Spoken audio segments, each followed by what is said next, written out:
श्री स्वामी समर्थ सगळ्यांना. आपण इथे आज पालकची खिचडी बघणार आहोत. त्यासाठी 1 वाटी तांदूळ, 1 वाटी मुगाची डाळ मी भिजत ठेवली होती अर्धा तास.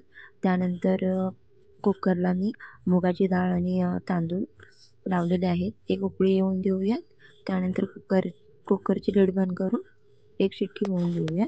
कुकरची शिट्टी झाल्याच्यानंतर आपण इकडे कढई ठेवणार आहोत. कढईमध्ये 1 चमचा तेल टाकणार आहोत. जिरा मोहरी टाकणार आहोत. जिरा मोहरी छान तडतडली की अद्रक लसूण टाकूयात. कांदा टाकूयात.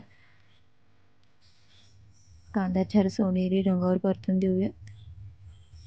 व्हिडिओ आवडला तर लाईक शेअर सबस्क्राईब नक्की करा.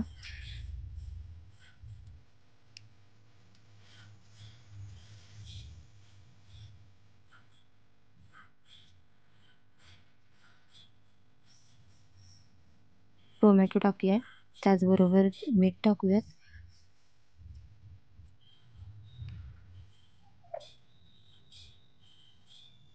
पालक टाकूयात. पालक मस्त भाजून घेऊयात. पालक छान शिजली की त्यामध्ये लाल मसाला, हळद, धनेपूड, गरम मसाला टाकूयात. मिक्स करून घेऊयात. चॅनलवर नवीन असाल तर चॅनलला सबस्क्राईब करा. व्हिडिओ आवडला तर नक्की कमेंटमध्ये सांगा.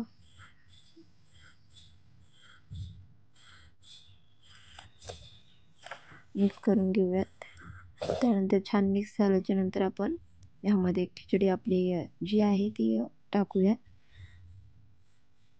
छान अशी मिक्स करून घेऊयात. आणि ह्यामध्ये पाण्याचा वापर गरम पाणी वापर करावा.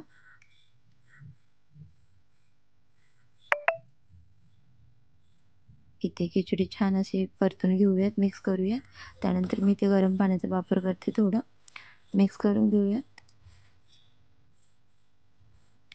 आता इकडे फोडणी करूयात. आपण तूप टाकलेला आहे, लसूण आणि लाल मसाला.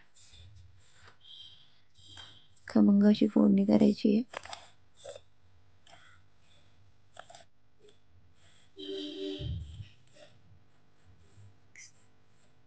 फोडणी टाकूयात त्यामध्ये. छान असं वरून कोथिंबीर, हिरवी मिरची मिक्स करून घेऊया. तयार आहे आपली पालक खिचडी. रेसिपी कशी वाटली मला कमेंटमध्ये नक्की सांगा. थँक्यू.